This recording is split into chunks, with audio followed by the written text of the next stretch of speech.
Hello friends, എല്ലാവർക്കും MC വേൾഡിൻ്റെ 19ാമത്തെ എപ്പിസോഡിലേക്ക് സ്വാഗതം. ഇന്ന് ചെയ്യാൻ പോകുന്ന റെസിപ്പി ഒരു വെജിറ്റബിൾ ബിരിയാണിയാണ്. ബിരിയാണി കിറ്റ് നമ്മൾ വാങ്ങിയിരുന്നു. അപ്പോൾ ഇതിനുള്ള ഇൻഗ്രീഡിയൻസ് എല്ലാം തന്നെ കിറ്റിലുണ്ടായിരുന്നു.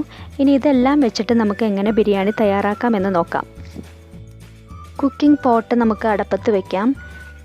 ഫ്ലെയിം ഓണാക്കാം. ഇതിലേക്ക് നമുക്ക് നെയ്യ് ഒഴിച്ചു കൊടുക്കാം. നെയ്യുടെ ഈ ഒരു പാക്കറ്റ് കിറ്റിലുള്ളതായിരുന്നു. ഇത് മൊത്തം ഒന്ന് സ്പ്രെഡ് ചെയ്ത് കൊടുക്കാം. ശേഷം നമുക്ക് ഡാൽഡ ഒഴിക്കാം.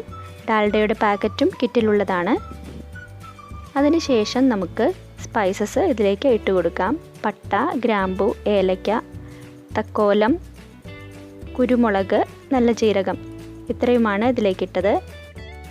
ഇനി ഇതിലേക്ക് 4 പച്ചമുളക്, 2 ടേബിൾ സ്പൂൺ വെളുത്തുള്ളിയും 2 ടേബിൾ സ്പൂൺ ഇഞ്ചിയും ചതച്ചത് ഇട്ട് കൊടുക്കാം. 2 സവോള ചെറുതായിട്ട് അരിഞ്ഞത് ഇതിലേക്ക് ഇട്ട് കൊടുക്കാം. നന്നായിട്ടൊന്ന് ഇളക്കി കൊടുക്കാം. ഇതിൻ്റെ പച്ച മണം ഒന്ന് മാറണം. ഇനി ഉപ്പ് ആവശ്യത്തിനിടാം. ഇനി മഞ്ഞൾപ്പൊടി 1/2 ടീസ്പൂൺ, റെഡ് ചില്ലി 1 ടീസ്പൂൺ, മല്ലിപ്പൊടി 1 table spoon, garam masala 1 teaspoon, ഇത്രയും ചേർത്തതിന് ശേഷം നന്നായിട്ട് ഇളക്കി കൊടുക്കണം.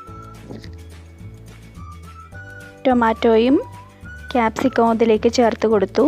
ടൊമാറ്റോ ഒരു 2-3 എടുത്തിരുന്നു. ക്യാപ്സിക്കം 1 എടുത്തിട്ടുണ്ടായിരുന്നു. ഇനി നമുക്ക് വെജിറ്റബിൾസ് ഓരോന്നായിട്ട് ഇതിലേക്ക് ചേർത്ത് കൊടുക്കാം.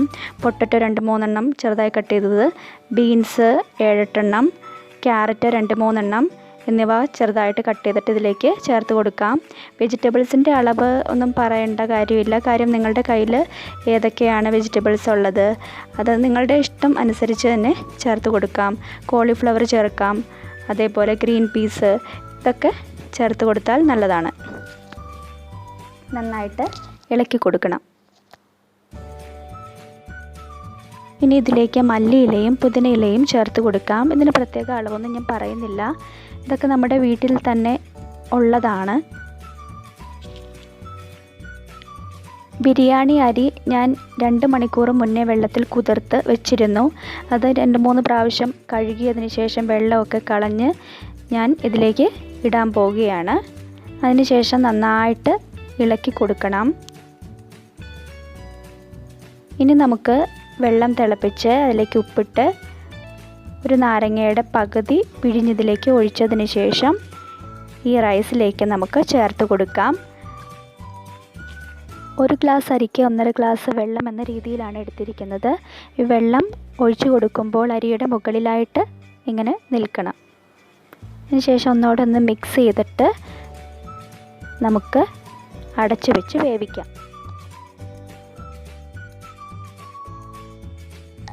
പൈനാപ്പിൾ എസൻസ് കിറ്റിലുണ്ടായിരുന്നു. അപ്പോൾ ഞാനത് അരിയിലേക്ക് ചേർത്ത് കൊടുക്കാൻ പോവുകയാണ്.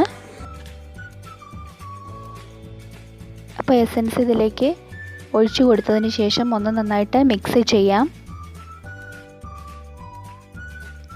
കാഷ്നട്ടും ഉണക്കമുന്തിരിയും വറുത്തെടുത്ത് ഇതിലേക്ക് ചേർക്കാം.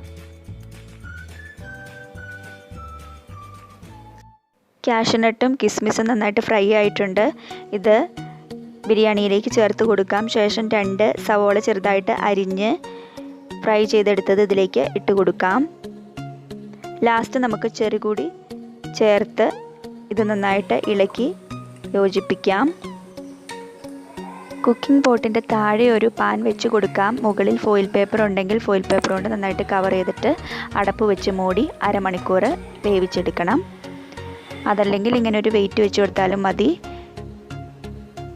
ഇപ്പോൾ 1/2 മണിക്കൂർ കഴിഞ്ഞ് ഞാനൊന്ന് തുറന്നു നോക്കി. ഇപ്പോൾ നന്നായിട്ട് വെന്തിട്ടുണ്ട്.